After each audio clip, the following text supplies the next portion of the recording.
What's up, witches?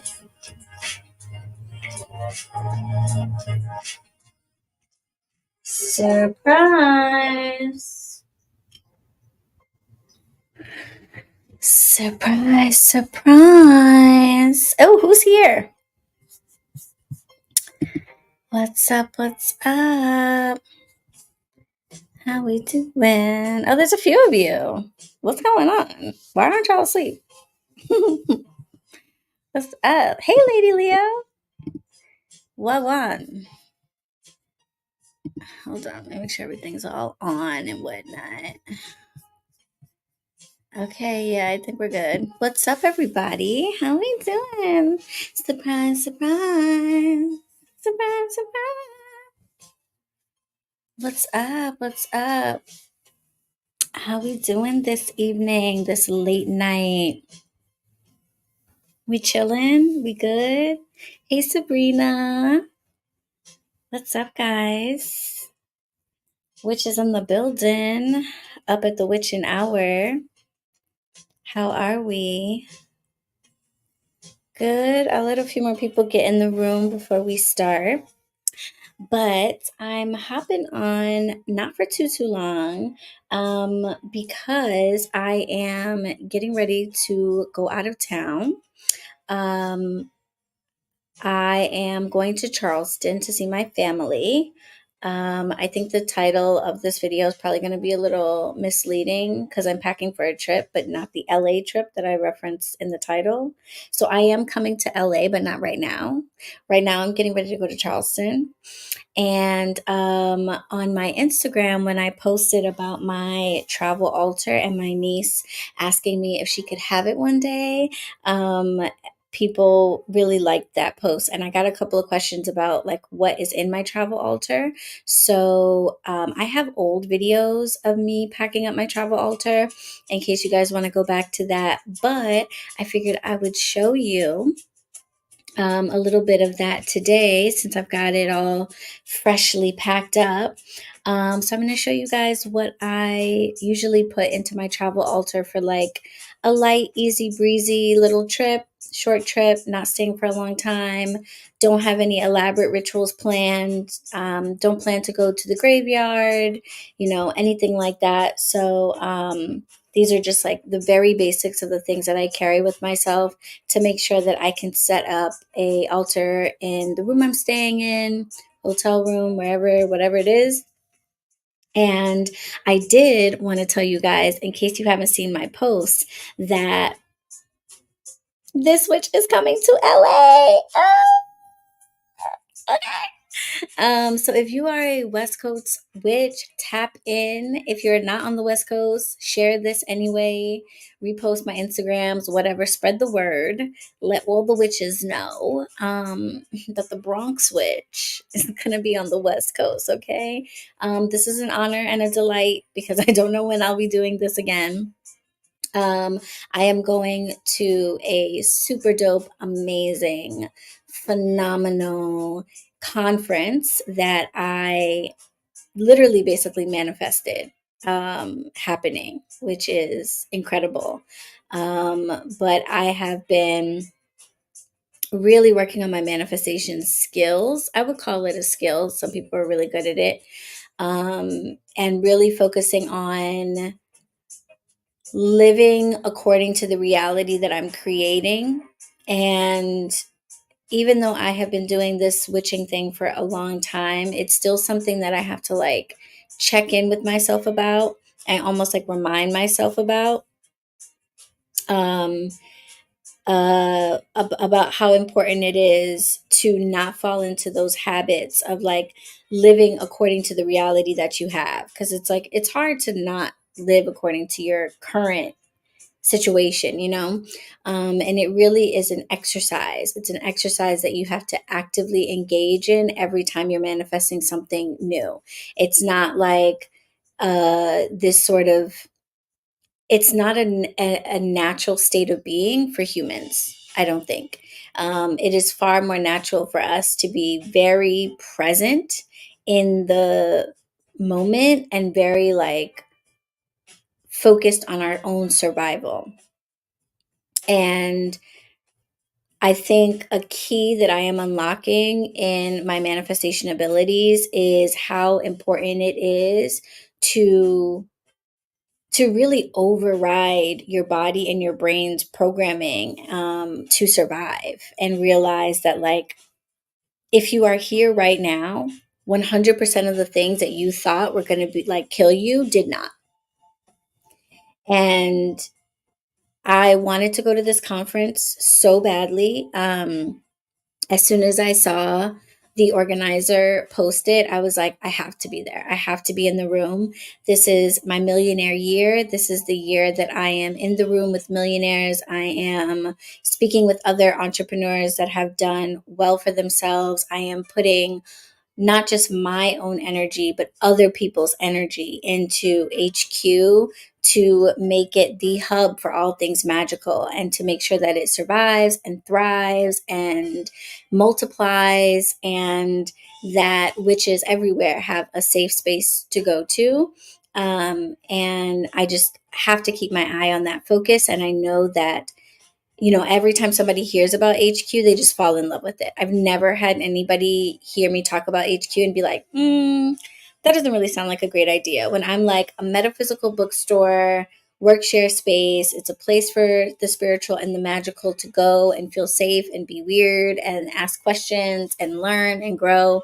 Everyone's like, oh, wow, that's a really great idea. Like, even people who know nothing about witchcraft, nothing about tarot, they're like, oh, wow, that's really interesting. How'd you get into that? That's amazing. Oh, wow. So I just know that it's something so, so special. And I want to be able to tell as many people about it, and people who are in positions to take HQ to the next level. So I saw that this conference was happening, and I was like, I have to be there. I have to be there. I have to be there. I found out about it in like November, December of last year. I was like, I have to be there. And I was like, I'm just going to live my life like I'm going to be there. So since December, my calendar has been blocked out for that week. I spoke with the shop witches about covering my shifts at the shop.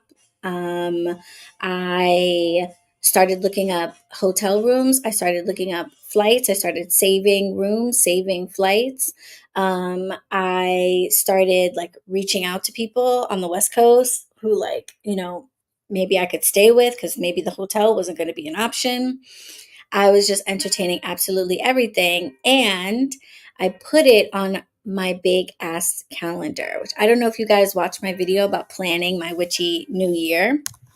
I'm going to turn this around so you can see it. I'm on my laptop, but do you guys see that? The big ass calendar. Okay. So this is a new like planning project that I am doing. I saw this calendar on my Instagram feed, the algorithm got me. And I was like, "Ooh, okay.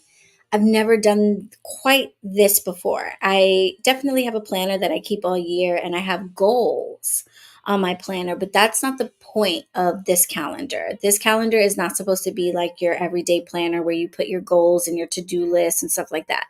This calendar is specifically for plotting out your experiences in a year. And I felt like this would be a good complement to my vision board, because my vision board doesn't have dates, it doesn't have times, it doesn't have specific details. It has images that represent like the vibe of what I want to feel, the things I want to experience, the sensations I want to go through, the things I want to see. But it doesn't have like specific dates. So this basically kind of like allows me to take the vision board items and give like dates to it. So I was like, let me give this a try. So when I set it up in the beginning of January, I put this conference on there. I was like, this is happening. This is happening. And guess what?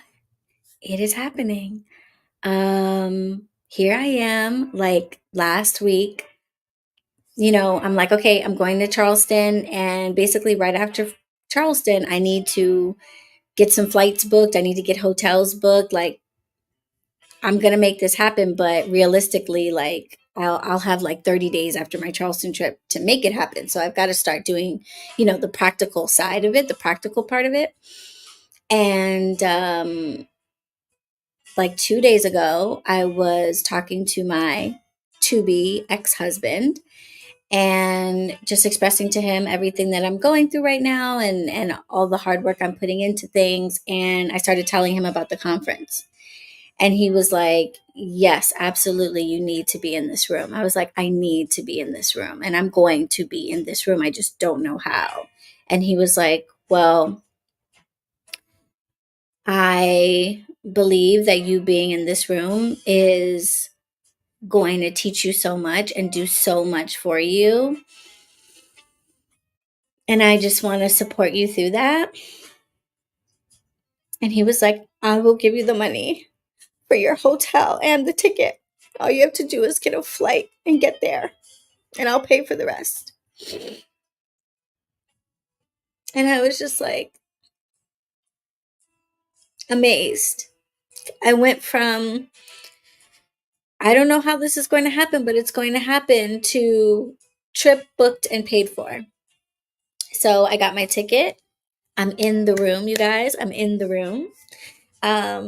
Got my hotel, nice hotel, downtown LA.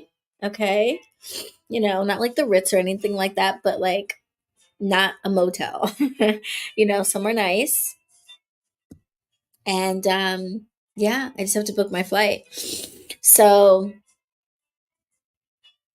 it's just the power of energy, the power of mentalism, the power of what you can do when you don't allow yourself to be limited by your own fears or your own self-sabotage, your own intrusive thoughts, is just amazing. I have never been to the West Coast in my life. I've never been to California.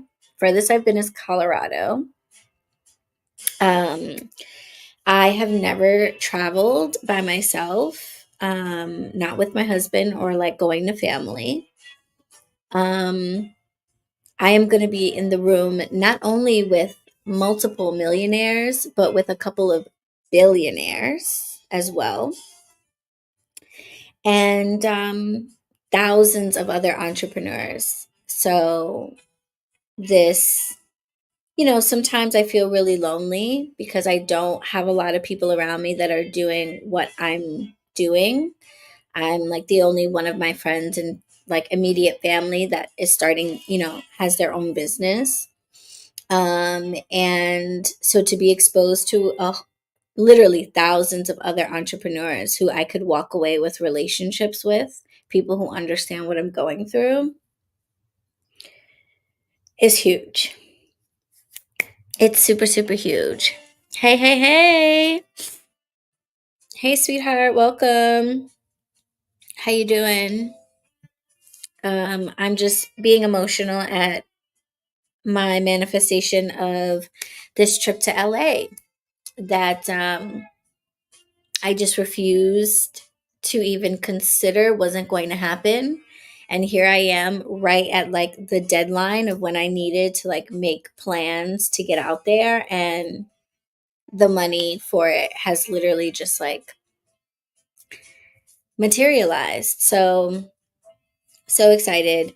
My sister, I kind of forgot that my sister has been to LA and that she really loves it. And so I'm going to talk to her when I see her, because like maybe she'll come with me and like help me film content and stuff. That would be great. But I want to potentially see my West Coast witches, because I don't know when I'm going to be out there again. Like, I've been manifesting this for months. This has taken some time. I don't know when Homegirl's going to do it again. So I need absolutely everybody who is within like driving distance of downtown LA to let me know if you would be down to do like a meet and greet. I know a couple of dope ass witches, many of whom you guys already follow, who are in LA. Mystic at the Crossroads is in LA. Jasmine Otten, she's on my Better Witch podcast. Dragon Fairy, who is a beautiful death doula and medium, is in LA. I think Madame Pamita is in LA. Witch of Wonderlist doesn't live in LA anymore. But she's always moving around. So she might, who knows, she might be there at the time. That'd be cool. Glamour Witch LA, Alexis is in LA. Yeah, Mystic Dylan is in LA. I want to maybe I have to figure out where their shop is, their new shop, Wolf and Jackal, because their other shop unfortunately caught on fire, burned down. So like their new shop, I got to figure out where it is, see if it's going to be near me because I would love to go see them. So like witches that you guys probably follow and know are in the LA area. So I think it would be pretty cool to like get them together, and then if we do a meet and greet, then you guys can meet them too. So, yeah, I want to try to pull that together, but I need to know if people are interested because I'm going to be on a very tight schedule. I might also be getting like some ink work done. Like I got other stuff going on that I'm planning to for this trip. So I need to know if people are interested so that, I bother to take the time to like put everything together and like try to make this happen. I'm always doing this to myself. I'm always like, oh, ridiculously short deadline on top of everything that I have to do. Let me put on this other project. But I just feel like I can't go out to the West Coast and miss the opportunity to see as many of you guys as possible. So I got to try. Yeah, I should definitely have Alexis on the podcast for sure. For sure. Yeah. I feel like maybe I hit her up for first season and we couldn't make the timing right. She experienced some like medical stuff going on with her family and things like that. But no, yeah, she's on my short list of people to come on the podcast. But I want to go see her, like that would be really dope. Yeah, you guys got to let me know. So I made like a little questionnaire thing, survey type thing with like 3 questions, like are you available on this day, can you get to LA, like what would you want to do, kind of thing. And I posted it in the description of this video. It's in the link tree in my or the link in bio in my Instagram page. I sent it out by my newsletter. So if you're on my newsletter, check your inbox. I sent out an email about it. And I'll send out another couple over the next few weeks. But yeah, I want to see what we'll do as well, because like if people like want to chip in some coin, we could do something nice. We could get like a restaurant, like do something nice. You know what I'm saying? If not, then we'll meet in the park or something. Y'all got parks out there? However, whatever it is out there. Yeah, so hit me up, let me know. Are you on the West Coast? Are you like within driving distance of LA? Can you be available on the afternoon of like April 10th? I think is probably going to be the best time to do it. And yeah, it would just be like a couple of hours in the afternoon for like lunch. So you guys want to come have lunch with me in LA? I'm excited. Okay. Yeah, I'm gonna have my shades on or whatever. LA. It sounds so fancy. Okay. You were looking for live tarot and found here. Okay, well, welcome. We're not doing tarot, but welcome. Stick around. Um, I don't really do live tarot readings here anymore. I do live tarot readings on. I think I told you guys I went to a YouTube creator event with like the ad, the big shots of the ad people, and they were like, yeah, you are not allowed to say the name of that site. You should not have any links to it, and everything. And I was like, oh, I am doing all those things. And they were like, oh, you should stop because your page might get shut down. And I was like, oh shit, really? So yeah, so apparently I'm not supposed to say the name. I'm not supposed to put like the full name in my video descriptions or titles. I'm not supposed to put the link to it. So like, we're all adults here, hopefully. So if you don't know what OF is, then don't worry about it. It's no big deal. If you do, at BronxWitch, I go live for tarot readings every new moon and full moon. Except I'm not going to this week because this week I am going to be in Charleston and I am staying with my 84-year-old auntie. And I don't care how grown I am, there's just certain things this witch won't do. And I am not going to be over here with the tetas out while my auntie is like asleep in the next room. We're not doing that. We're not doing that. I'm grown enough to do things like that at my house where I live by myself. We're not doing that. So yeah, so I'm gonna be uh, absent from my new moon tarot. Thank you very much, my darling. Appreciate you. Um, yeah, it's usually on Tuesdays. I do. Can I say the word? It's a word that starts with T that means no top. Okay, I do that Tarot Tuesdays. That's what it's called. On Tuesdays before the new moon and the full moon.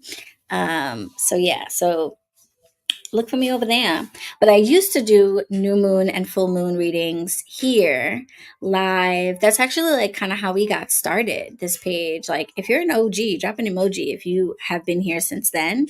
But during the pandemic, I would go live every week for collective readings. And then after that first year of shutdown, things started to ease up a little bit. People started to go back to work. So then I switched to new moon and full moon live readings. And yes, yeah. Listen, let me tell you, I have been having a blast over there. Okay. I've been having a blast over there. The thing that surprises me the most is how respectful everybody is. I did not know what to expect. And I wasn't sure if everybody was like, if it was going to be real sleazy, like what was going to be going on. Okay. But no, everybody is super respectful. I think what I like about it is everybody knows why they're there. And there's no like need for any type of nonsense or any BS. Like some of us are there to show stuff, some of us are there to pay to see stuff. And that's it. Everybody knows why they're there. So I really like that. It's not a lot of like everybody, you can just get to the point. And it's fun. It's fun. I also like all the little cute outfits. I got a wig. I got a special little wig that we would call him Veronica, a little spicy red cinnamon colored wig over there. So I'm like a whole new chick over there, which is fun too, to kind of like embody a different energy. I like it. Okay. Yeah, it would just be if it was, I was like, look, if it's weird from the jump, I'm not doing it. I'm not doing it. Because I don't have, this would get me in trouble a lot too when I was bartending. Like, I don't have the tolerance for the disrespect. So I'm not going to play along and just like eat it and just be like, oh, now I feel like crap. Like, no, we're not doing that. I don't care how much money you've given me. I don't care how much money in tips you've given me. Somebody tried it once. Somebody tried it once in one of the lives. Somebody had tipped quite a bit. And what had happened? Somebody else like started talking to me in the chat. So I kind of got distracted from doing the reading for like their zodiac sign or something like that, and I started getting into conversation with the person on on the chat, and they were like, let's move it along or something like that. And I was like, what? Huh? Move what along? Me? Oh, no, no, no. No, no, no, no, no, no, no, no. So I shut that down real quick. I was like, excuse me? You said what now? In my house? I don't care how brand new I am to this platform. I don't give a damn. Me and my 16 followers. Yes, I am going to absolutely stomp around this biatch like I have 16,000 followers because I don't play those games. I don't care how much. Yes, correct, Arcane. Yes, that's it. Um, I don't care how uh, much you've tipped me. You're not going to rush me. You're not going to tell me what to do. That's not how this works. You know what I'm saying? Um, I am the goddess. This is my altar. You leave your offerings and make your petition. And then I will decide if I will grant you what you've requested. But under no circumstances will you be telling me what the fuck to do. So, but they learned quickly. They haven't been back in another live though. But yeah. I was like, move it along. I look like a horse. Get out of here. So anyway, yeah, thank you. I've been having fun over there though. Aside from that one little incident, literally everybody has been so dope, so wonderful. Even people who like hit me up in the like who message me. Like you would think that's where people would like get creepy. Even people who privately message me, they're like, "Would you be willing to do this? Could you like how much for this? Would you send a picture of that?" And I'm like, yes, I will actually. So yeah, that's been working out quite nicely. Um, but I will not be doing that in my auntie's house. Too much respect for my elders to be doing that. Even though I obviously don't think I'm doing anything disrespectful, but like different generation, different time, different it's just not going down. So I I was thinking about coming live on here instead on Tuesday and doing like a collective live reading, actually, speaking of live readings. But then my sister reminded me that my auntie doesn't have internet. She doesn't have Wi-Fi. I was like, oh shit. I have like work to do and stuff. And I like usually when I go to Charleston, I stay with my mom. Um, but my aunt is getting up there in age. She's, mid 80s. She's got Parkinson's. The medication causes her to like hallucinate, and it's brought on the onset of dementia, which is a little scary because she lives by herself in a big ass house in my granddad's old big ass house. Like when I tell you, like, my family has done well for themselves down there, and property doesn't cost what it cost here and didn't back then especially. And so these are mansions, like these are mansions that some of my family members live in. And she lives in a huge big ass house that is right on the water, so it's on those stilts. I don't know if you've ever seen like Charlestonian coastal houses, but because there's so many hurricanes, and people on the water tend to build their houses like up, so like the house is probably like 15 feet in the sky basically, and so you have to go up like, I don't know, 25 stairs just to get to the front door. And she's all frail and stuff, so like I don't like the idea that she's down there by herself. I really want her to move in with my mom, but she's not ready to give up her independence yet. So I was like, you know what? This trip, I'm going to go see her and I'm going to stay with her. And my mom was like, you know what? Go stay with your auntie. She's not having, an easy time of it. My mom's older shit too. My mom's 82. But but my aunt is a little bit older. And my mom's in better health. So my mom was like, yeah, don't worry about it. Come say hi, go stay with your auntie, keep her company for a few days. When I go down there, I treat my olds I treat my olds, let me tell you, they get first class service from me. Okay. When I go to stay with my aunties and my mom, I cook every meal. I make them breakfast, lunch, dinner. I clean house. I do laundry. I ask them what they need. I help them with their checkbooks, their bills. I call pharmacies, catch up on their prescriptions. Like I go to serve. I go down there to serve them, and do what I can because I'm not there full time. So I try to do whatever I can, whatever tasks have been, hanging around, they haven't been able to get to, stuff like that. Clean out the refrigerator, clean out the pantry, just do all those things that are like backing up. I do that. That's what I do. So that's what I'm going to be doing for 3 days. I'm just going to be taking care of my elder, my auntie, and trying to get work done. Like, basically, when your parents and aunts and uncles and stuff get that old, it literally is like having a kid.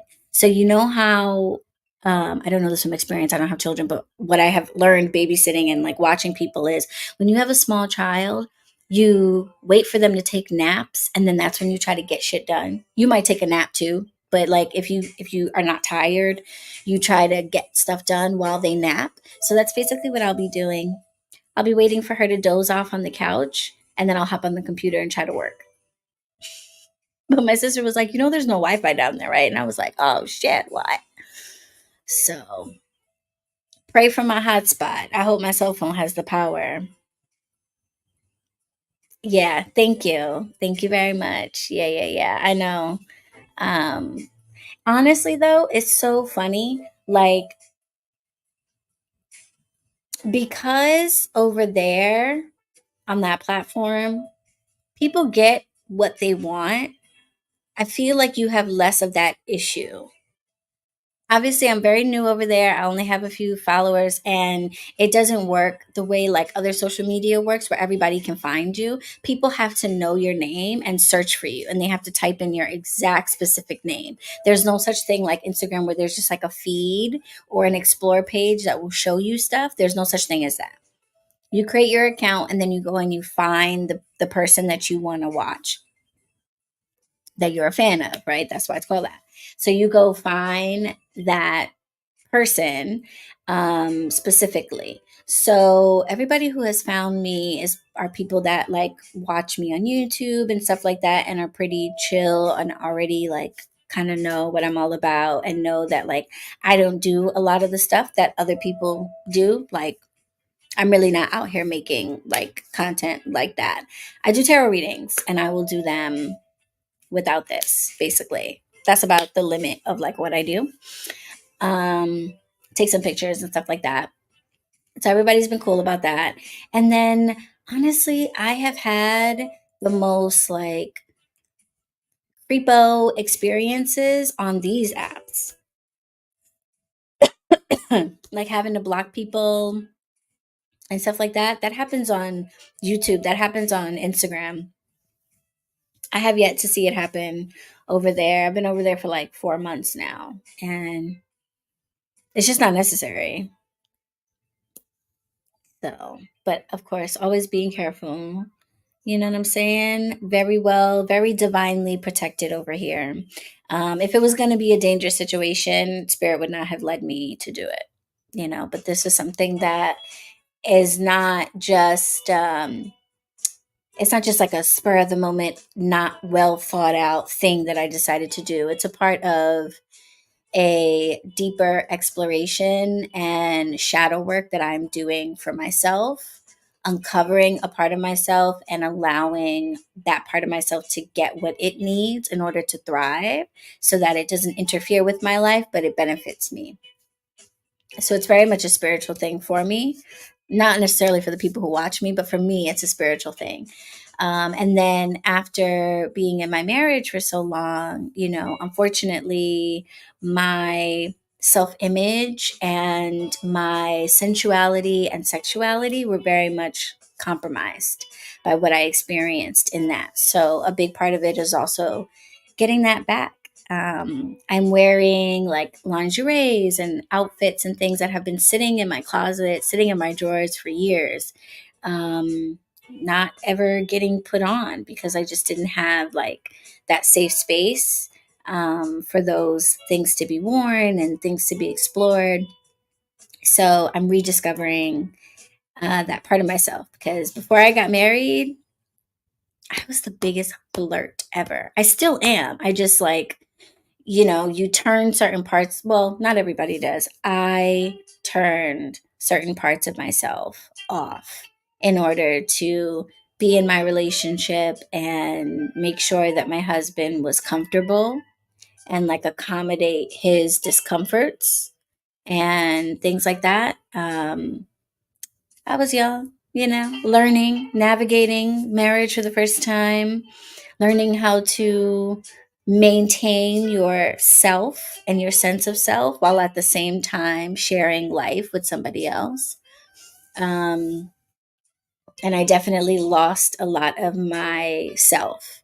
So I'm definitely getting that back over there because Veronica was always there, but Veronica could not be let out of her cage while I was married. Yeah. Yeah. I think the only thing that can happen is like what happened with that guy where sometimes people can feel like, well, because I have paid you, I deserve exclusivity, or you have to respond in this amount of time, or like you owe me. I think really that's the issue, like a you owe me type of thing. But all you have to do with that is just be very clear about like, no, your tips are generosity. This is what you booked, or this is what you bought, this is what you get, this is when you get it. So you just establishing clear boundaries, I think, helps with that. um, but the like weird fanaticism or whatever that happens that I've had to deal with on other apps, yeah, is like not happening because people are. It's so funny because you'll always hear people, whether they own a store or they do services or whatever, it's always the customer that gets shipped for free or that pays the least that is that becomes a problem. Always, always. Your big customers, the ones that spend money, they are no problem. When I have had people come to me and book big sessions, big packages, buy out my store. I've had people drop $500, $600 at the store, like ordering online. And I'm like, oh my goodness, it's going to take us this amount of time to get like all these candles dressed and blessed for you. And they're like, don't worry about it, sis. Take your time. No big deal. I'll get it. Like I can tell somebody who spent $500 in the shop, listen, it's gonna take us like 2 weeks, maybe 3 weeks to complete this order for you. No problem. Let somebody buy one candle for $11. Oh, are you gonna refund me my shipping? It said it would be here in such and such. Sir, ma'am, sir. Chill out, you and your hot $11. Don't be mad at me because you don't got it and now you spent it and now like what? But it's always those people that give you the worst time. It's so weird. Yeah, yeah. I'm old now. Can I say, Arcana, I really like that you said that you're old, which I'm sure you're not. But I love that you said that, and then your profile pic is this little skeleton lady. I think that's really cute. I like that. I would do some shit like that. Yeah. The cheap ones are the worst. They are way, way, way, way, way worse. And I'm always like, oh my God, this person spent $600 on candles. Like, we gotta hurry up and get this order done. And they're always like, girl, whenever. Get it to me whenever. Take your time. I respect the artistry. I respect the spirit. I respect the energy. I am not rushing your spirit guides. Absolutely not. You're not gonna put that shit on me. Take your time. And as somebody that bought one $3 crystal that's like, where's my order? I ordered 2 days ago. Yeah. So it's really weird. But it's annoying because those people who have spent the least and become problems can become huge problems. Like huge, huge, huge problems. You know what I mean? They'll get online and they'll want to like leave nasty reviews, or, I had one chick, it was so ridiculous. So when you join the Coven community, it clearly says everywhere that you get a 7-day trial and then it's $9.99 a month, right? We've all been there. We have all signed up for subscriptions, seen the trial, forgot to cancel, and then got charged. And then you're like, ah, damn, right? But there's pretty much nothing you can do about it. Like, you just got to ride it out for the next month. Now you cancel, whatever. This chick didn't read. No, I'm not even going to give her that. I know she saw it and then tried to front. I know that's what it is because it says it in multiple places. 7 days free. She tried to say that we were deceptive and that no, we didn't, that it didn't say anywhere that she would have to pay for it. That the coven was just free forever. Ma'am, when you sat there and entered in your credit card, even if that were true, it's not. But even if that were true, you mean to tell me you sat there and was like, oh, this thing is free, but it's asking me for my credit card. I'm going to sit here and enter in the information anyway? What? So guess what she does? Because the Coven membership, by the way, is $9.99. We are not talking about $1 million. It used to be $33. And all the people who used to pay $33 happily stayed in, and now they pay $9.99. But we dropped it down to $9.99 once we got enough people in there to be able to do it. Thank you guys so much for joining the Coven, supporting, because now we have enough people we could afford to offer it for less. It's awesome. So we're talking about $10. $10. Instead of just accepting the mistake that she made, moving on with her life, and paying the $10, she goes to her bank and tries to get it canceled for fraud.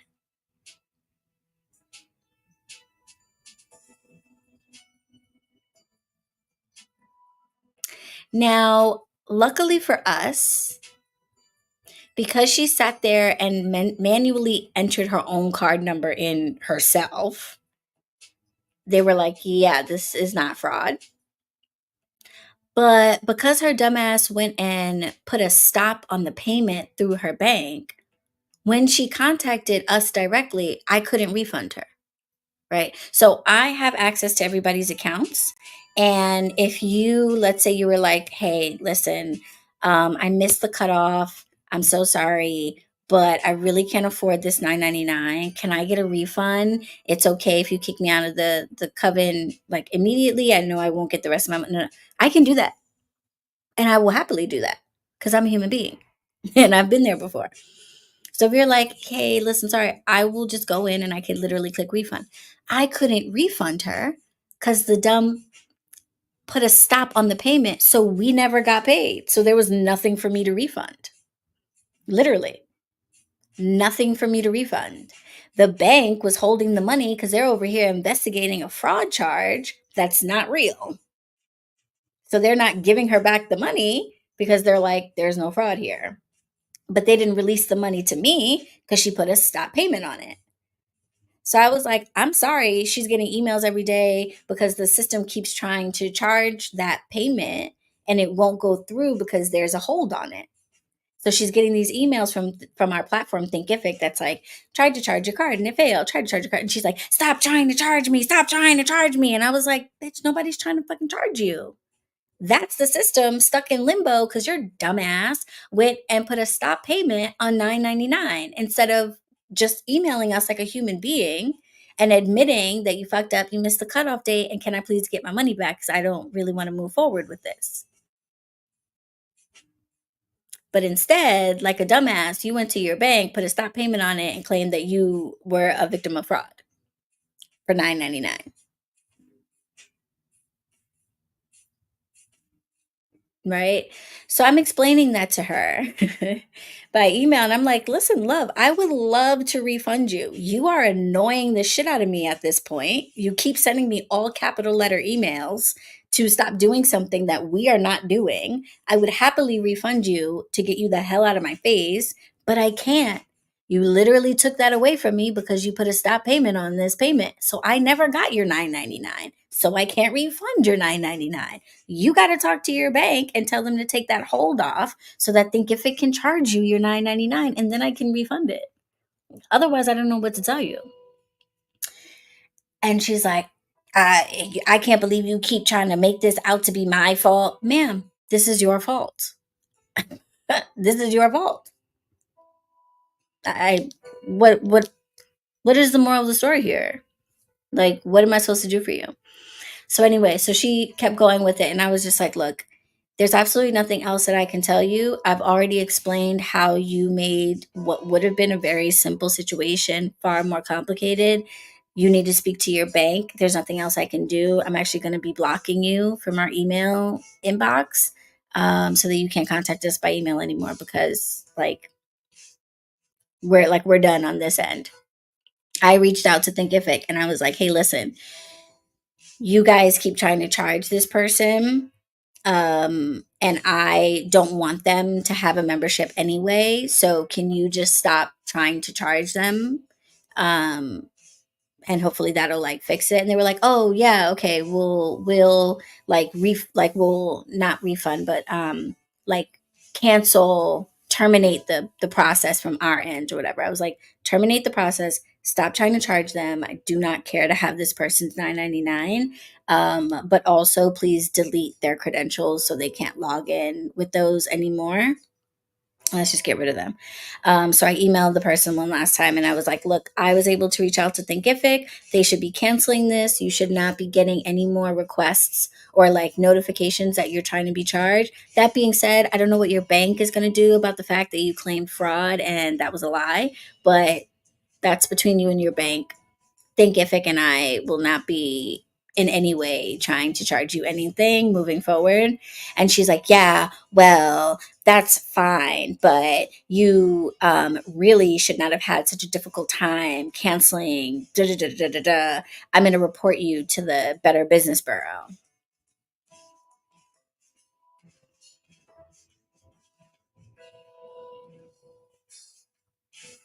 Do you still also look up phone numbers in the yellow pages? Because who gives a fuck about the Better Business Bureau? That's still a thing people care about? I don't know. Maybe it is. Maybe it is. I don't know. I don't think she did. But I was just like, okay, sis, whatever makes you feel like you have accomplished something here. But literally, that whole story, the way I just exhausted the hell out of all of you with that, that was my life for like weeks for this person and their $9.99. Yeah, and that's exactly what happened. That is exactly what happened. You know what I'm saying? She didn't read, or no, she knew that she was on a free trial. She messed around and didn't cancel in time. And unfortunately, and I have sympathy. Look, I've been there. I have been there. Okay. I am not above an overdrawn situation. But as shitty as it is to be out of that money does not make it somebody else's fault. You know what I'm saying? It does not make it somebody else's fault. And so to be going through all of this nonsense rigmarole, I'm going to report you and I'm going to complain about your business publicly to people when you just didn't cancel your subscription in time and you went and did something messed up instead of just reaching out to us and asking, like, try to force the situation, basically try to force your money back instead of just coming to us like human beings and be like, hey, can you give me that $10 back? Like, I'm sorry. I really just don't got it right now. I actually could have easily done that.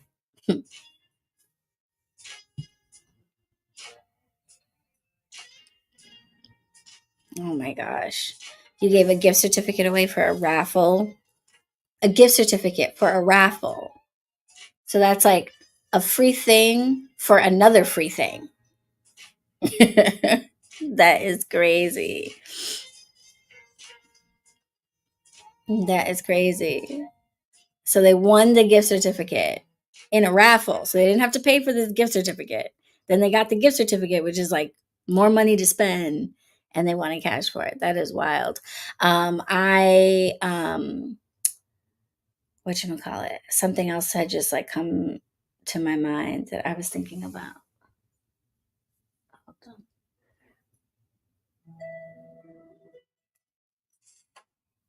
I gotta be careful what it plays so YouTube doesn't give me a hard time. Um,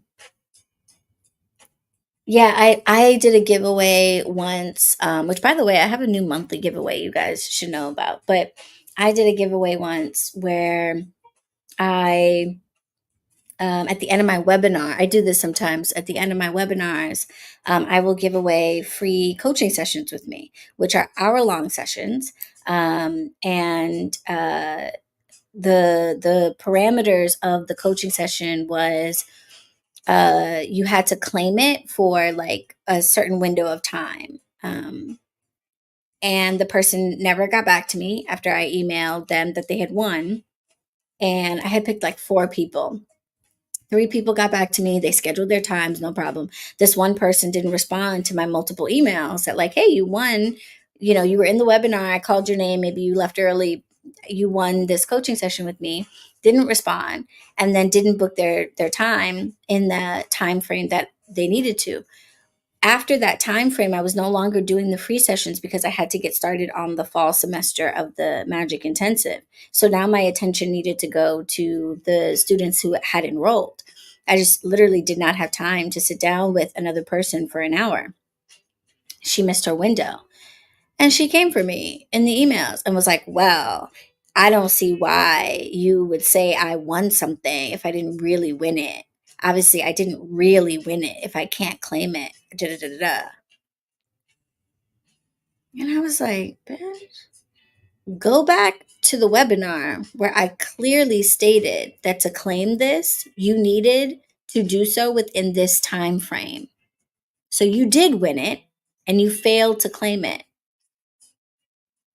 And I guess she went back and then she was like, oh, sorry, I must have missed that part that it had to be claimed on certain days. I totally understand. I explained to her, I was like, in order for me to accommodate your request, I would have to cancel a coaching session from one of the students who is just paid to be a part of this program. I'm not going to do that to them. So I hope you can understand. And if you can't, tough titties, I'm still not going to do that to them. And she was like, oh, I must have missed that part. I didn't realize I had to claim a certain time. Sorry. Yeah, no, I wouldn't want you to take, the time away from somebody else. So yeah, that's something for free. You got a free gift. An hour-long coaching session with me is $111. And you didn't claim it in time and you're acting like I owe you something, I denied you something, I took something away from you. Crazy, yo. No, yeah, that's weird. Like a raffle ticket or something, like you want, like that's not how that works. That's just not how that works. Yeah. So back to what I was saying before about being in the room with thousands of other entrepreneurs, you get it, Arcana Mystery. Like, I don't have necessarily a ton of people in my life who have their own businesses. And so, when people do these things to a small business, like I can talk about it now and be all like, oh, this person, da da da da. But when it's happening, it's very upsetting when it's in the middle of it happening. When this person is reporting fraud, I'm worried about whether or not my entire payment processor is going to be shut down. Okay, because if you are a business and you are doing fraudulent activities, they don't like give you a heads up. They just shut your shit down. You wake up one day and all of your ability to collect money is gone. Your website is not taking any orders. And then they hold your account for up to 90 days while they investigate that fraud situation. 90 days? Like that would be devastating for me and HQ right now. So that shit's not funny at all. You know what I mean? Some of these situations have put me, like, made me cry, like made me really freak out, make me really upset. So it's wild. But like, Havutu said, the people who spend the most money for some reason, no problem. Yeah. Yeah, it's all very new. I have like an uncle that inherited my grandfather's business and stuff like that. And my grandfather is like the first ancestor to show himself to me. So he's a huge part of my spiritual practice. And I call on him for guidance a lot. And his guidance is indispensable, but it's spiritual guidance. It's not like we can sit and, like, talk crap about stuff we've been through face to face, unfortunately. Um, so having other humans that are alive to talk to is important. Yeah, it does. And it never won't be. Like, even when I have it all figured out, like, when you build a business and you create a business, it is like giving birth. It is something that purely you brought into the world and that you have been nurturing. And this is not like a drop shipping business. This is not like me, reselling Amazon products. Like, this is a spiritual business where we make things by hand. Every tea recipe I created, every Yoni Steam blend recipe I created, every smoke blend recipe I created. The shop witches have helped me with the dressed candles, but probably half of those I created. The recipes for our graveyard dirt substitution, for our ritual salts, the prayers that we use for all of them. I created all these things, you know? And so when somebody wants to act like you are being deceitful or you are not moving with integrity, um, it's very hurtful and it's hard not to take it painful.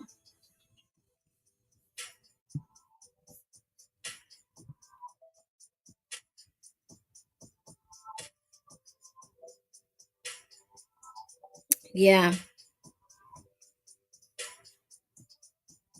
very much so. Very much so. Very much so. It's one of those things where it's like, it's like, okay, who takes care of me? I'm at a place now where my mother is elderly and she's aging. And so she's becoming increasingly more dependent on myself, my sister, very much. And so I don't even have, like, a parent, and not for nothing. I love my mother very, very much, but she was not a very nurturing and supportive mother. So she really wasn't somebody I could turn to talk about my issues or things that I was going through. She wasn't like a shoulder to lean on and cry on and just like vent about what you're going through and stuff. She never was that. Um, and then on top of that, having a very different upbringing. So, I went to private school and I was surrounded by all these white kids and I had all of these challenges that I had to overcome, and she never experienced any of that. So, I think I was like in the fifth grade when I reached a point where she could no longer help me with my homework. Not her fault, you know. Her kindergarten was the back of somebody's house, in the country, in the South, in the 40s, you know. Um, like she always says, she got the basic reading, writing, arithmetic. So by like fifth grade, sixth grade, she couldn't even, help me with my homework. Um, so I have spent a lot of my life being the most capable and most responsible person that I know, which is exhausting. Sometimes you want to be able to turn to somebody who's more capable, who's, stronger, who's done more, who's got more on their plate, and or and to be like, how do you get through it, or how do you do this, or can you guide me? And for me, there's really not really anybody. So I have a business coach now, which is great. She's freaking pretty phenomenal. And she's just put me in touch with a lot of people that could potentially, just be helpful, lawyers and interior designers and just different people that can be helpful as I grow HQ, and stuff like that. But I'm just getting to know her. So it's not like I'm going to be, like venting. Though I can probably vent to her a little bit. She's pretty gangster. I think she's like Polish or maybe Russian. She's pretty gangster. So we could probably have a vent session at some point. Um, but yeah, definitely, as much as like I could probably vent to her, I know she can't relate to a lot of the things that I've experienced financially. I know she's not been from the hood. I know she's not, I don't think she's ever experienced. She's got a very wealthy husband now. And I don't get the impression that she like comes from poverty. So, and certainly, yeah, there are a lot of nuances to doing what I'm doing and also coming from the position that I'm starting at. I went to her business boot camp, which was very helpful, very amazing. Met my first millionaire. Well, I think my uncle is a millionaire, but like sat down, with my first millionaire that like wasn't a family member. And she started off her like presentation being like, okay, what are the different ways in which you can get funding for your business? And she's like, well, if you're like me, then you will have a rich husband who will put whatever money up that you need. And I thought she was joking. And I think other people in the room thought too that she was about to like hit the punchline. And then she just kept talking. And I was like, oh, oh, oh, you're serious. Oh, you just have a very wealthy husband that paid what you needed to start this business. Oh, okay. That's awesome. We're going to have some things not so in common. Okay. But okay, cool. You know what I mean? I was like, oh shit. Wow. Great for you. Not going to be jealous right now. Okay. Happy for you. But yeah, I'm going to need some friends who maybe didn't have wealthy husbands to pay for their businesses. And yeah.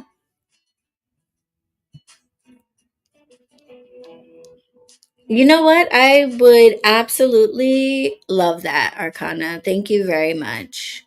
I would love that very, very much. And congratulations to you for being in business for so freaking long. That is amazing. I just finished technically 4 years. We've been incorporated for two, but I started BronxWitch for a little over 4 years ago. So 40. Congratulations. That is amazing. And yeah, I'm sure everything I'm going through, you have experienced in some way. And to know that, like, to keep going, is very important. So, yeah. 40 years doing metaphysical and body work. Yeah, I will subscribe to you when I get off of here for sure. Which I should do soon, guys, because I have to get up for my flight. I just wanted to show you my altar.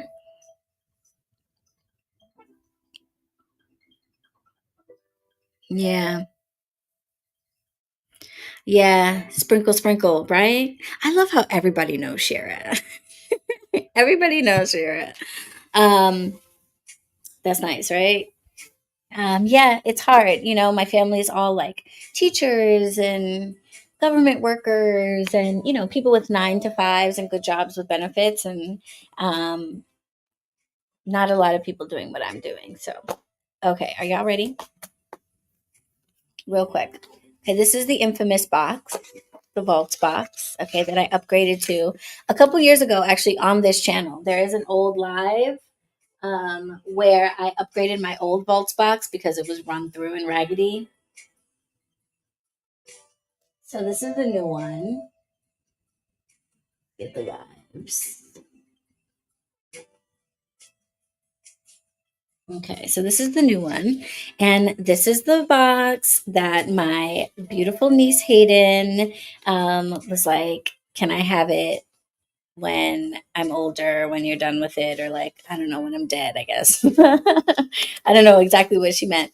But she wanted it, which like moved the hell out of me because I was like, what? I thought I was kind of like making her like accompany me on this project of putting my altar together. She seemed like somewhat interested in the contents, but I didn't know if she was like really interested.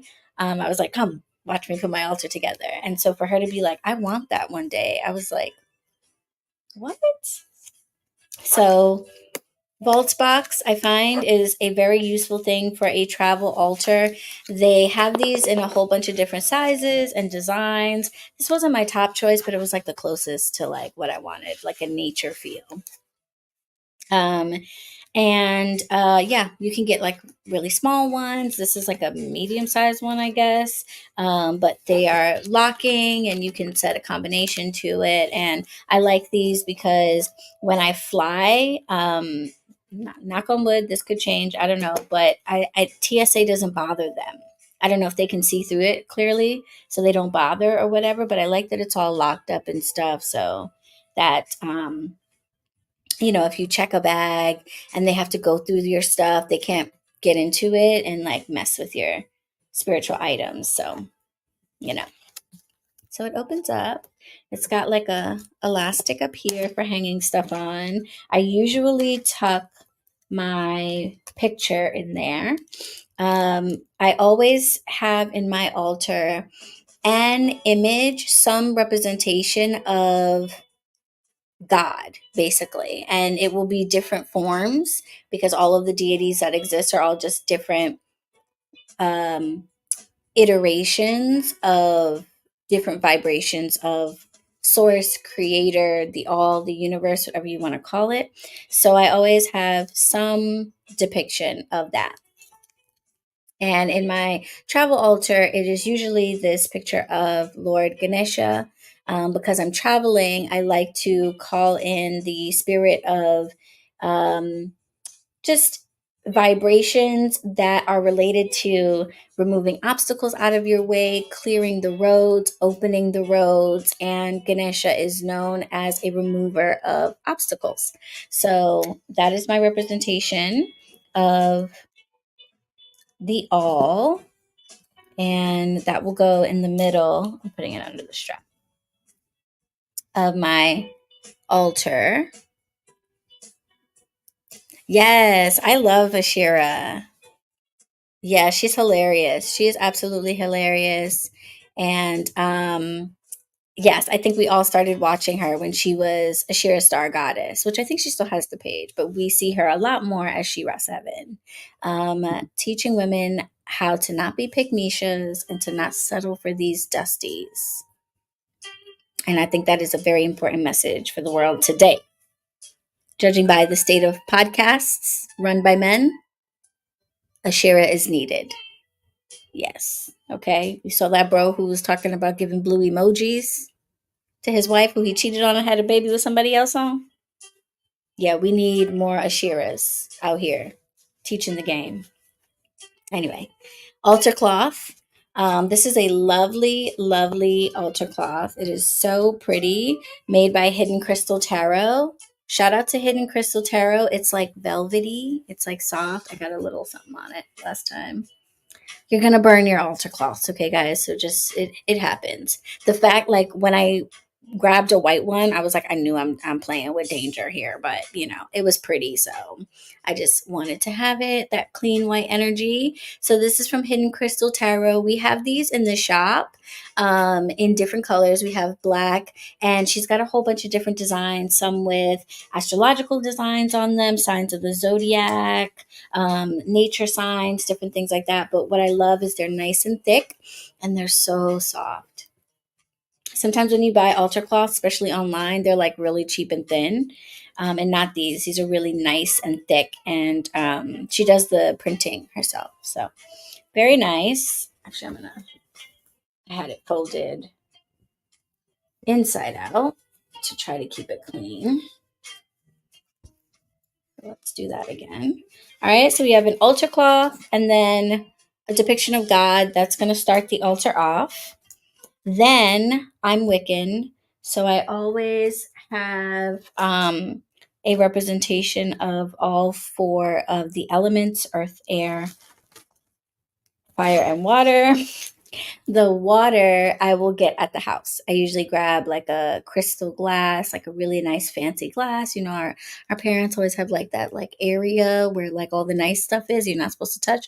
I go over there and I find me a nice glass and I get some clean cold water and I'll set up a glass of water. What happened to my music?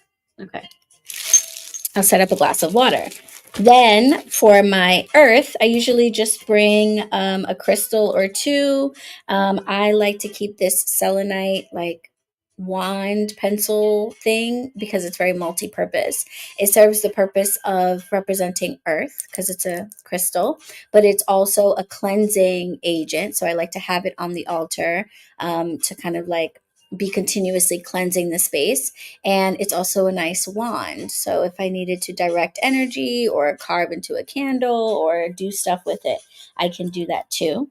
Oh, I should mention to clean my space first, I do that with Florida water and with a cleansing smoke. So I always have a bit of Florida water here. And this is the Mama Agua. Is it Madre Agua or Mama Agua? From Sacred Omni Botanica. You've never had a more divine Florida water. She charges hers with Reiki, and you can tell. I mean, it just sends chills through my body. It is so amazing. It's her grandmother's recipe. Shout out to Sacred Omni Botanica. I want to carry her Florida waters in the shop, but she's been really busy opening her own little kiosk. So shout out to them. So I have Florida water, and then I also have in this little packet of incense, I also have a little bit of Palo Santo. So I will smoke cleanse the room, and I will take that Florida water, put it on a paper towel, and I will wipe down the table that I'm going to put everything on. Then I lay my altar cloth. Then I start setting up all of my stuff. Okay. So I'll have the crystal for the earth. I have my glass of water for my water. Then for fire, I bring some simple tea light candles that are already cleansed and ready to go, and some candle holders. For my air, I have incense. So I have a few cones. I have some dragon's blood and some, I think that's frankincense is the other one in there, and a little holder for that. And then I have these incense matches, which are really cool. I don't know if you guys have ever seen these, but you basically strike it like a regular match, blow it out, and then the whole stick burns, and the stick has incense in it. So it actually smells good. So I love those because I always try to remember to bring a lighter, a windproof lighter in case I'm outside or something. But in the event that I don't have a lighter, or in the event that I run out of incense cones, these are great because it does both. I could light a candle with it. I could also use it in place of incense. I don't know.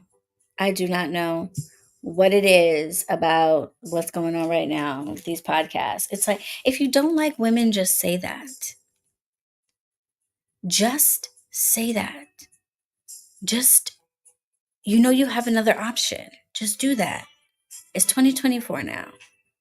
Okay? Oh, do I sell what? The altar cloths? The altar cloths, yes. We have these at the shop. The other stuff I've shown, no. We do have incense cones. And Palo Santo, yes. But the altar cloths, yes, check them out. Shout out to Hidden Crystal Tarot. They're gorgeous. Okay, so that's my earth, air, fire, and my water. Then I make sure to, oh, good night.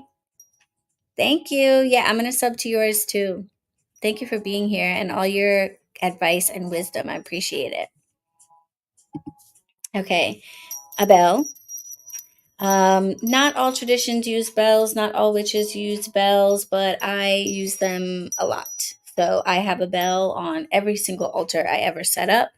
For me, bells are I like to address, like when I'm shifting energy and creating a sacred space, creating a portal, I like to address like all the different ways in which I could do that. So I cleanse with smoke, I cleanse with water, I cleanse with fire, but I also cleanse with sound. And so a bell, especially like a high pitched one, is really great for cleansing the space and kind of it's almost like annoying basically to send out.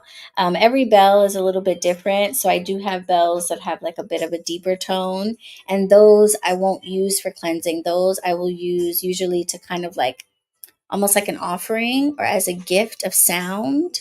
um, you can cut like a sound bowl, sort of like for the spirit that I'm calling on, honoring, working with, or whatever. But this one is specifically a really high pitched one, and I use it to dispel, go away. Okay. Then, because I am a Wiccan and a filthy pagan, I have to have my pentagram. Okay. So that'll be in the center of the altar, usually right in front of the image of the deity. And then something that you will probably notice about me if you pay attention, I almost always have a necklace or some type of a representation of a key. I'm actually thinking potentially of like maybe just getting a tattoo of one so that if I don't always have to be wearing one. But I have a key here, this like old iron key. Keys for me are representations of open doorways. So that is a very helpful energy for me to have with me when I'm traveling, making sure all the doors that I'm going through are open to me and unlocked. But I also walk with crossroads spirits, which is not something that is the case for everybody. But in my spiritual court or spiritual team, as some people call it, I have crossroads spirits that sit at the crossroads. And they are typically either represented by or one of the pieces of iconography or tools that are sacred to them is usually a key of some kind. So um, I like to have their energy with me because if I'm taking a trip, I'm crossing through many crossroads. And so I want them to be with me through all of them so I don't get tripped up. And it, to me, it kind of like, it's almost like an ID in some way. It's almost like identification. Kind of says like, hey, I uh, I walk with the spirits that navigate this space, so grant me entrance. I have the right key, so I am one of the crew. So tell me about it. It's just like it'd be too much. Oh, maybe that's why I like them. I was talking in one of the other lives about how I have for a very long time suspected that I have ADHD, and I've never been formally diagnosed. But I show all of the signs essentially of what is called inattentive ADHD. And I don't know if I have like some type of like a hang up about getting diagnosed or something like that. I've talked about it with my therapist. And Yeah, but for whatever reason, I keep like not really seriously looking into it. But also, healthcare in this country, what? astronomical.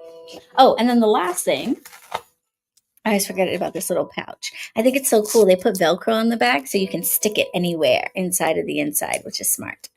But so inside of my little pouch, I have 2 oils. I have a blessing oil. So this will allow me to bless an object. Sometimes I pick up objects or things, you know, sweet gumballs, acorns, like little natural items, different stones or whatever, or I might buy something. And so I will use this oil to bless it. Or if I am going to the graveyard or something like that, I will anoint myself with blessing oil. And then I have some road opener oil. And I usually anoint myself with this before I get on the road. And then again, before I head back home. Smells really good. And then finally, I just have 2 vials of salt, one of white salt and one of black salt. Because pretty much with these and this, I am good to go if something unexpected comes up. If I find myself suddenly going to a sacred place, if I suddenly find myself encountering an unpleasant energy, I've got my black salt. Especially because this is just like a general travel thing. So, like, if I'm going to a hotel, for example, I don't know what's going on. I know what to expect for the most part in my family's homes. But in a hotel, I don't know what's going on. So I might need to pull out my black salt and trace the doorways and the windowsills. After cleansing it, I might need to prepare a cleansing wash of some kind for myself or a spray for the room. Whatever the case may be, I might need to perform an impromptu ritual or something like that. And as you all grow as witches, some of you might be already experienced witches, but for those of you who are new witches, as you grow in the craft, you will learn that it's really not about the tools. It's about the energy and your ability to first recognize it, feel it, and then harness it and shift it or move it or embody it, whatever it is that you need to do with it. And the tools that we have just make that easier. The same way a telephone is a tool that allows you to have conversation, but it's not the thing that's necessary for you to have conversation. To have conversation, you need to have a connection with the other person. You need to have the ability to express yourself, the ability to receive the information, perhaps the same language, et cetera, et cetera. The phone is just the tool that makes it easier for you to do that, especially over distance. And so all of these things that I've showed you, that's what they are. They are tools that allow it to be a little bit easier for me to communicate with what I need to communicate with, to send energy where it needs to go, or pull in what I need to pull in for myself, etc. So that's why little bits of them are beyond necessary and are more than what I need. And that's why this is such a bare bones setup. The altars that I keep around my home are a bit more elaborate. One, because they're in my home and they're permanent, they don't have to move, so they can be more elaborate. And who doesn't like nice stuff? You know what I mean? So you want to get nice stuff. 2, because some of the altars serve the purpose of, like, for example, my working altar. I do a lot of making things at my working altar. So if I'm making batches of powder to use in the shop for 36 candles, this is just not enough. You know what I mean? It's not that, like, it's less powerful. I need enough for 36 candles. So, like, I need a big mortar and pestle. I need a big container of salt. I need, so I'm doing more often and for more people. And so I need bigger things and all of that good stuff. But if I wasn't doing that, this setup here could easily be the same setup that I use in my home. And add, how dare they? And there are some altars that I have that are dedicated to particular spirits, and they serve the purpose of being portals to communication with those spirits. And so, therefore, there are things on those altars that are not necessarily my choice to be there. They are what that spirit requires in order for us to have the relationship that we have. Um, but at the end of the day, every altar that I have that is dedicated to a spirit started out as a much smaller, much simpler version. And over time, as the relationship has grown, they've done for me, and I, in exchange, do more for them. And so the altars have grown as they have shown up for me in my life, and it's gone back and forth like that. But it's definitely not a thing where it's like, I need to have this. No, the relationship started when all I had was the corner of, a coffee table and a picture of the spirit and a tea light, and now it's more, but the relationship started when it was nothing. So keep that in mind, that everything I just showed you in the altar is helpful, but not necessary. That's one. And two, everything being small is more than enough because it's not the tool that matters. Okay.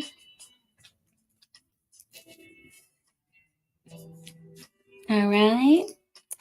I hope that was helpful, maybe informative. If it wasn't, hopefully it was at least just entertaining to sit and chat about me venting a little bit about customers and hyping you guys up about my LA trip, which I'm super excited about, and just I'm really grateful for the help that I've gotten. So I don't want to take away from that and act like it's all being done by me, because technically it is not. Someone is helping me, but I manifested this trip. How the help fell into my hands, how the resources to do it fell into my hands is sort of a side situation. The fact of the matter is, if I didn't put that on my calendar, if I didn't say at the beginning of the year, I'm going to be at this conference, and if I didn't start making my world align with that reality, I would not be going right now. But because I started from the moment I decided that I was going, living my life as if I was going, I am now going.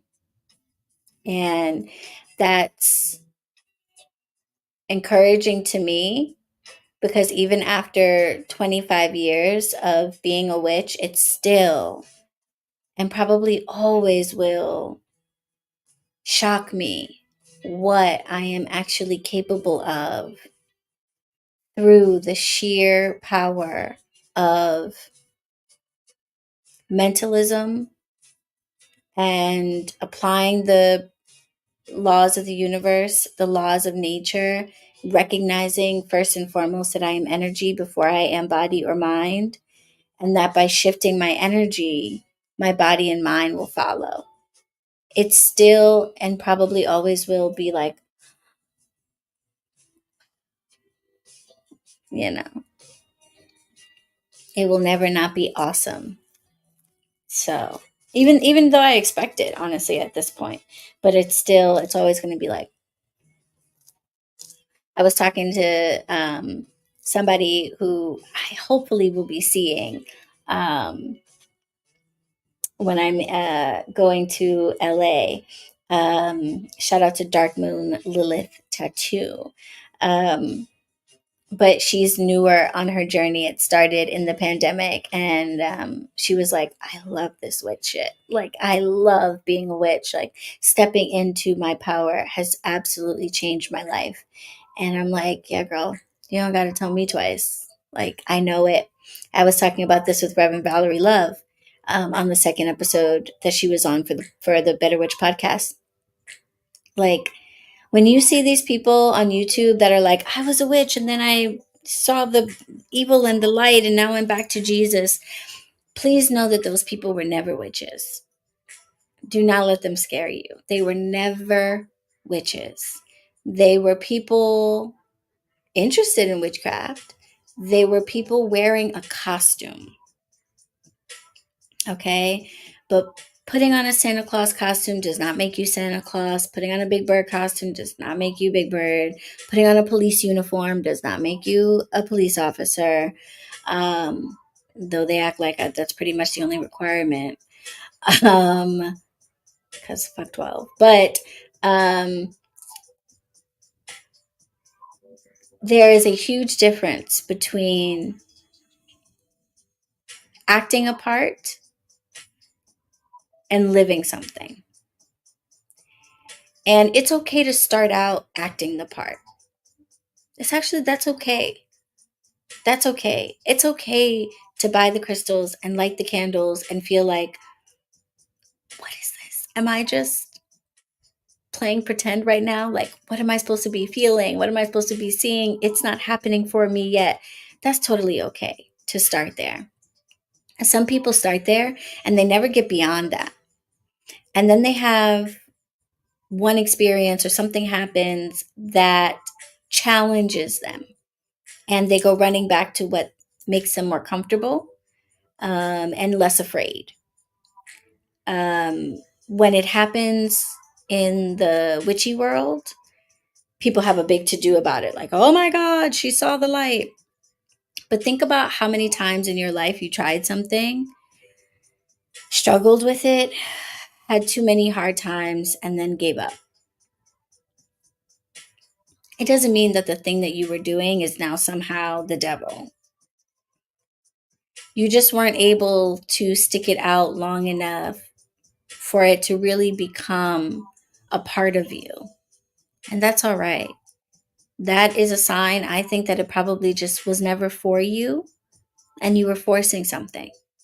Not everybody is supposed to be a witch. Some of y'all are supposed to be in church right now, probably. Some of y'all are supposed to be listening to TD Jakes Be Swallowed and not me.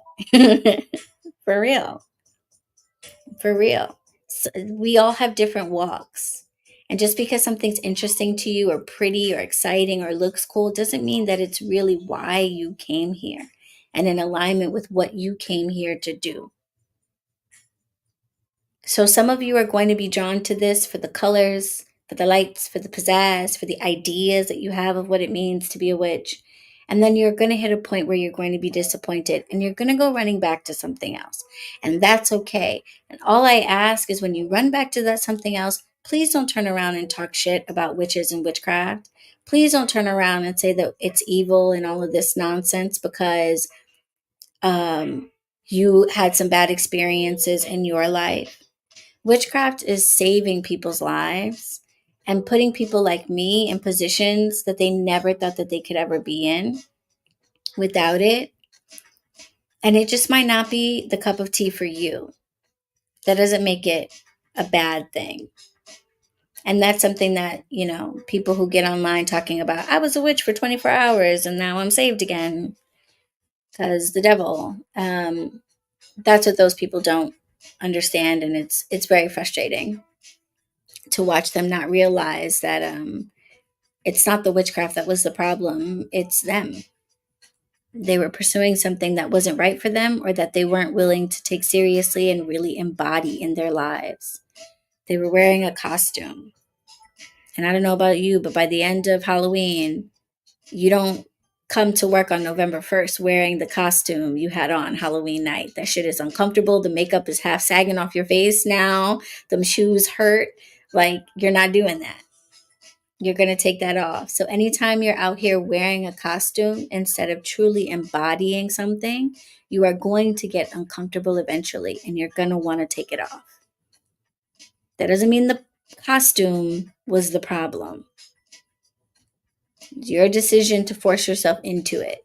That was the problem.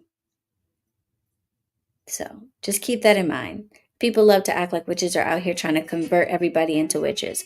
Not at all. Not at all. Because you would just be wearing a costume and we really don't need any more people like that in the world. I am only interested in helping those who genuinely came here to this earth to walk this walk. This walk is a part of why they are here and what they're supposed to do on earth. And everybody else, may God bless you and may you find your walk. Please don't be shitting on mine. Thank you.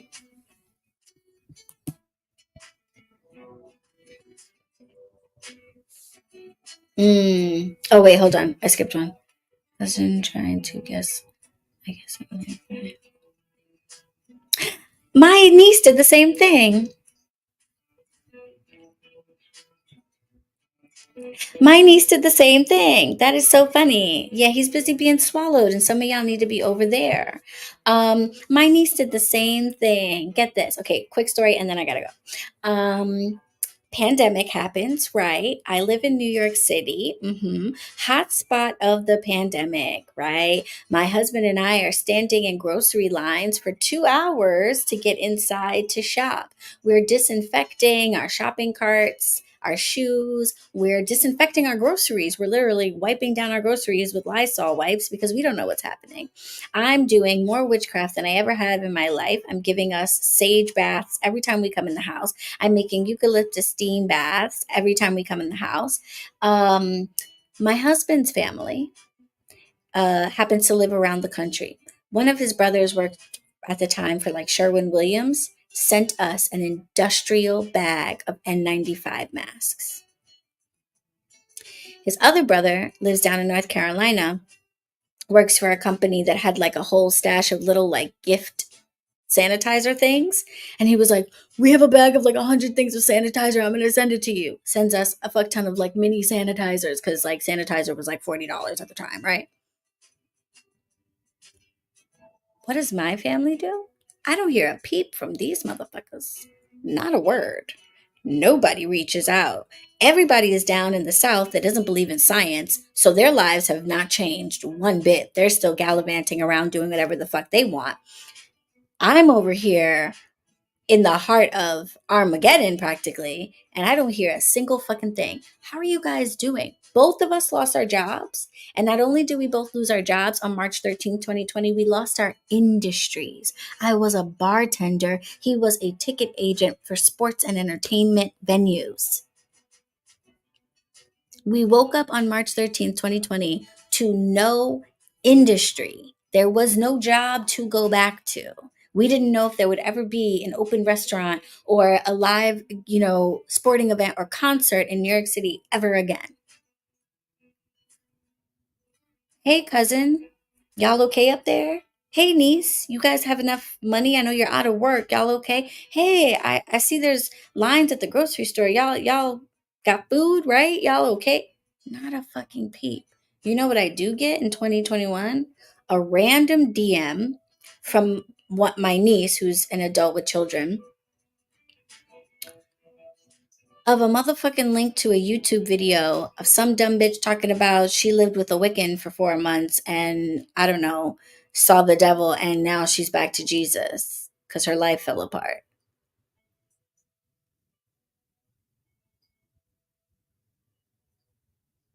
Meanwhile, I've been a witch for 25 fucking years, but this is my niece. She's younger than me, right? This is what happens when you don't stay in a child's place. hmm I said, what did you send this to me for? She goes, oh, just God told me to send it to you. And I said, did God tell you why? And she's like, oh, I know, I just, I saw that you were into some things lately. I said, let me tell you something, little girl. Ain't nobody into nothing lately. You are paying attention to me lately. Congratulations to you. I'm a fabulous thing to pay attention to. But nothing lately is happening over here, babe. And I wrote her a long paragraph and explained what you guys all already know, how I found witchcraft at 12, how I self dedicated at 14, how Hindu mysticism informed my view of deities versus God, blah, blah, blah, blah, blah, blah. Wrote it all out for her. You know what this bitch says in response? Oh, that's what she literally messages. Oh, I said, oh, that's all you have to say after that? Oh, I said, yeah, I'll talk to you later, sweetheart. Get the flipping fuck out of here. We were over here. We could have died in this city. I didn't hear not a goddamn word of concern for you. And now you want to act like she had said in her, oh, I sent it because, I saw you were into some things lately. And I was concerned for you. The fuck out of here. I'm not concerned about nobody. You're a dumb following sheep that's a part of some dumb church cult, and you think it's your job to make everybody agree with what you think. You don't actually give a fuck about me. I could have been dying up here. Not a fucking peep out of you. You stay barefoot and pregnant because you're a fucking country bumpkin ass Christian. You got 6,500 kids and no job. You could have been hit me up to ask me how I was actually doing. What? You live in the fucking boonies. Your mortgage is $400 a month. You could have been reached out. Do you need some money? You need some help? A fucking YouTube video about get out of here. Our relationship has never been the same. Right. God told me. That's why I asked her. That's why I said, what did God tell you why? Since he's out here giving you messages. Did he finish the sentence? Did he tell you why? There.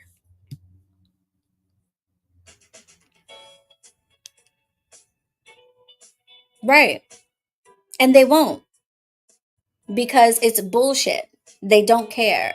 Sorry to say, and I don't want to speak on your family, but I'll always love my family members. But outside of my immediate family, my mom, my sister, my aunt, um, sometimes I don't think family members actually know how to really care for family members. I think that people think that just because you exist and because we're like related to each other, that just automatically means you love me. And that's not true. Um, because you do absolutely nothing to show me that you care about me for real. You want to judge, you want to dictate, you want to project your fears onto me, and you lie and you tell yourself that you do that because you care about me. And if I was a kid, maybe that shit would work, but I'm grown. And I'm blessed enough to have people in my life that do genuinely care for me. So I know what that looks like. I know what that looks like. I don't want to get emotional about it. But I had friends that I am not related to bless me with mystery cash apps and Venmos. Girl, you've been out of work for a while. I don't know if you need this, but here. Random Amazon packages showing up on my doorstep. I just thought of you, girl. I know you probably could use this. I sent it.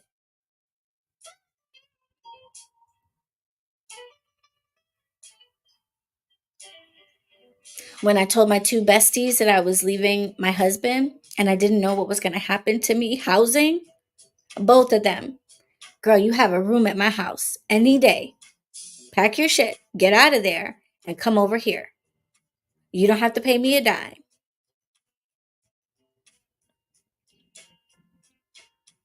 People in the Coven community. Some of y'all I've never even met.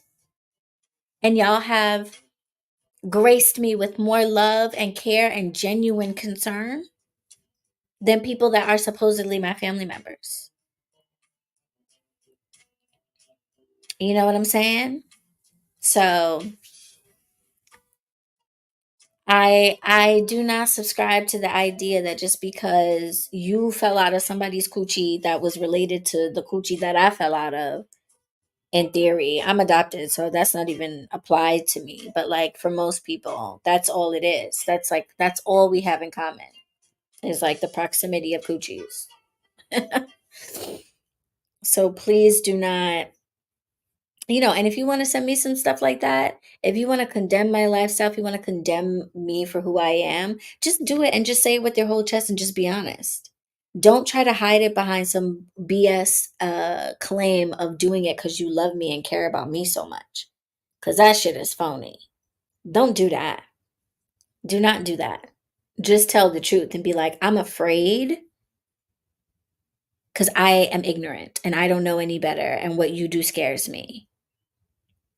Or I've been told by some dude in a robe that stands at the front of my church that it's my job to police everybody else's belief system, and you're the closest person to me, so I'm going to do that. Don't act like you're doing it because you love me so much. Get out of here. The lies we tell ourselves.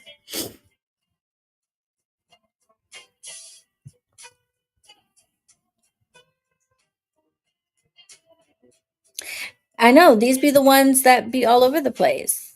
I told you my niece is barefoot and pregnant, 4 kids deep, don't got no job, but worried about me. Girl, worry about yourself.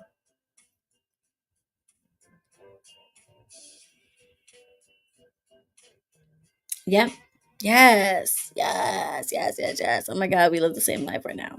But I'm sure this story resonates with so many people. It really is. It really is. And you guys are a part of that. So thank you so much. You guys are definitely a part of my chosen family. Y'all are like my cousins. Because my cousins, when I asked them to donate money to HQ, left me on red and didn't even respond to my messages to say, like, congratulations. But y'all donated enough money for HQ to get open and donated a whole bunch of the stuff we needed that to this day we use. So, yeah, y'all are my cousins. Um, and the real ones, the ones that matter. And I have the exact same situation, and I'm sure a lot of witches can relate to this exact same thing. My niece is somebody that when I was younger, I thought we were going to kind of maybe like grow up together, and like when she got older, we would be like, she's so beautiful, she's so attractive. Her mom was a model, but her mom had her out of wedlock with my brother young, and her response to that was to go down south and become like basically like cult level type Christian, as like repentance for having a child out of wedlock, because oh my God, what a terrible sin that is, right? And so she raised my niece, her daughter, in this incredibly overbearing, conservative, strict Christian household. And what happens a lot of times to people like that is at first they rebel when they're young, and then they make some mistake along the way, and that sends them kind of into panic mode off the deep end. So that's what she did. She was rebellious against how strict her mother was, and then she fucked around and got pregnant. And then the next thing you know, now she's a Christian cult fanatic too, because it's like, this is how I repent my sins. I got to go and fix it. They get scared that because they've been raised up to believe that they have just committed the greatest atrocity. I remember one time I think it was my 25th birthday, 21st, no, 21st birthday, some early 20s birthday, right? And I was a bad bitch back then. I'm a bad bitch now, but I was like, young and a bad bitch. Now I'm a grown bad bitch, but I was a young one back then. So I was up in the clubs, honey. Okay. And I knew people that could get me into really nice clubs. So I was having a birthday at, pretty well known club, VIP section, table, bottles, all that. You know what it is. And she was in town. And I was like, you got to come. And she was underage. I was like, no problem. I know the people. It's not going to be an issue. It just so happened that that night, that club had an incident the night before or something like that. So there was police at the door checking ID, or watching the ID checking process or something like that. So instead of being able to just walk in like normal, we all had to show IDs. And she had a false one that we had provided for her. And it was an okay one, except homegirl is like 5'9", and the ID said like 5'4" or something like that. And security was like, bruh. So she gets pulled to the side by the police officer. Police officer writes her a ticket. the way a ticket works is you're not arrested at the moment, but you have to go and like appear to answer for the ticket or whatever, so that you don't have like worse judgment against you, something like that. We left that club because we were like, this is BS. I talked to my promoter friend. I was like, we just got carded. He was like, oh my God, I'm so sorry. Blah, blah, blah, blah, blah. Let me take you somewhere else. He took us down the block to another club. We walked right in. Homegirl got fucked up. She got so drunk she fell off the top of the table she was dancing on. She had a ball. Okay. She had a ball. We ended up getting in the club. She had a ball. But then there's the issue of the court thing. So me being the smart alecky auntie that I am, I'm like, look, I'm gonna take responsibility for this. I'm gonna get you out of it. I call the courts and I was like, listen, I was the legal guardian of my underage niece. She is in Atlanta, Georgia. She cannot appear for this ticket. But this should not be on her. This was a misjudgment on my part. I didn't realize the club was 21 over. I thought it was 18 and over, blah, blah, whatever I said to them. And it worked because I'm a witch and I'm persuasive. And they were like, oh, you know what? We totally understand. You're the aunt, no problem. We will dismiss this or something like that. I don't even think I had to pay for it or whatever. They just literally said, okay, no problem. We'll throw it out. Literally. But they sent a letter to tell her, your ticket's been vacated. You don't have to appear. And her mother opened the mail. Violation of privacy. That type of household, though. The girl was already over 18. Why are you opening my mail?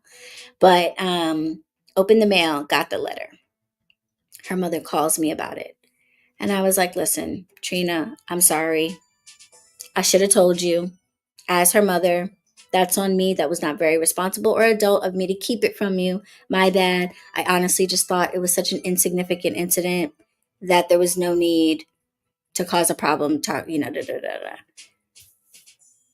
She's silent for a second and she goes, oh, well, because somebody told me that she was being a good Christian girl while she was up there.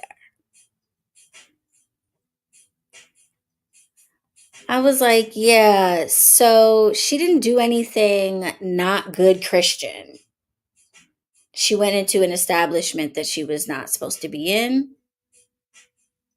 got a ticket, and now it's done. I don't know which commandment that is, but yeah, I think her Christianity's intact. Like, what? She told me she was being a good Christian girl while she was up there. Get the fuck off my phone. Get off my phone. I was like, yeah, anyway, she's good. It's done. I took care of it. Don't worry about it. She's fine. She's not in trouble. Goodbye. The fuck? So anyway, yeah. So she rebelled a little, fucked around, got knocked up. And you know why she got knocked up? You know why she got knocked up? Because she goes to a dumb ass, conservative ass, country ass school system that only taught abstinence. And this dumb chick literally didn't know how to not get pregnant. And then fucked around and got pregnant again almost immediately right after giving birth to the first one. And you know what the explanation was that she told me? She saw in an episode of Sister, Tia and Tamara talking about how you can't get pregnant right after getting pregnant the first time. Some shit like that. Because nobody ever taught her about proper sex education in school. So she learned it on TV. And now she's got 4 children. Okay? Ridiculous. Ridiculous. But you want to send me YouTube videos? How about I send you YouTube videos on sex education? Huh? I had 4 children and realized I needed to stop. How about I send you one of those? Huh? Anyway. So yeah, we're not cool anymore. We're not cool anymore. But that's okay. I have you guys. I have you guys. And for real, and I don't even mean that like to be funny, like seriously. I have you guys, the witches that come through the shop witches. Alexis is my rider. Love me some Alexis. Like Nuri. Love me some Nuri. Like, yeah, all the witches that I've met on YouTube, on the gram. It's just, chosen family is where it's at. If your family's not making you feel loved for who you are, chosen family is, I wouldn't even call it like a good other choice. Like it should be your first choice. Like you should get to be born and then just get to decide, like, do you fuck with these people that you were born to? Because like you don't have to stay here. You can just get another one, you know. But there we are. Anywho, okay, I'm definitely up way past my bedtime. I have to get up at 7 to go to the airport. So I am going to bid you all adieu. Thank you for rocking with me, hanging out with me tonight before I go on this trip. Send me lots of beautiful, loving, safe travel vibes. I'm probably going to post the section about the travel altar as like a separate video, so that people don't have to sit through 2 hours to get through it all. But if you tuned in late, that's what we were doing. And you can go back to like the hour mark or so, if you want to see what's in my travel altar and all that stuff. Love you too. I love you guys for real. You guys have a really great night. Blessed be. I'll talk to you soon. Bye.